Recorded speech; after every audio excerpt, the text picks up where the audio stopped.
السلام علیکم dear viewers, ہمارا آج کا ٹاپک ہے کیا ایک دن میں قرآن پاک ختم کرنا حدیث مبارکہ میں منع کیا گیا ہے۔ عام طور پر لوگوں کو یہ کہتے ہوئے سنا گیا ہے کہ ایک دن میں قرآن پاک ختم نہیں کرنا چاہیے۔ ایک جگہ پر اگر کوئی عورتیں مل کر ایک ساتھ شامل ہو کر قرآن پاک کا ختم کریں تو یہ ناجائز ہے، کیونکہ ایک دن میں پورا قرآن پاک ختم کرنا منع ہے۔ حدیث مبارکہ کے مطابق ایک قرآن پاک کم از کم 3 دن میں ختم کرنا چاہیے۔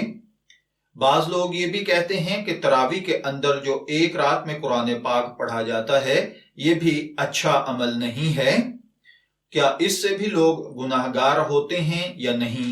تو دیکھیے بھائیوں اور بہنوں، یاد رکھیے احادیث مبارکہ میں واقعی 3 دن سے کم میں قرآن پاک ختم کرنے کی ممانعت آئی ہے، کیونکہ اس صورتحال میں قرآن پاک میں جو اصل حاصل تدبر اور تفکر ہے وہ حاصل نہیں ہو سکتا۔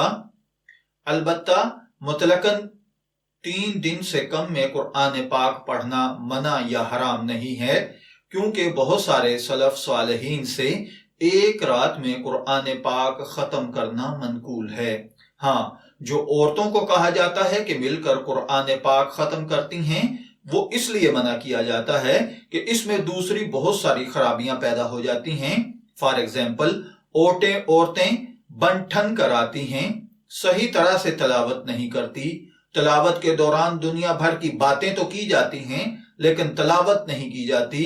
البتہ اگر چند آدمی مل کر ختم قرآن کریں تو وہ حدیث مبارکہ کی اس ممانعت کے تحت داخل نہیں ہوتے، کیونکہ حدیث مبارکہ میں ایک آدمی کو 3 دن سے کم میں قرآن پاک ختم کرنے سے منع کیا گیا ہے، اور یہاں پر چونکہ کئی آدمی مل کر ایک قرآن پاک ختم کرتے ہیں تو یہ جائز ہے۔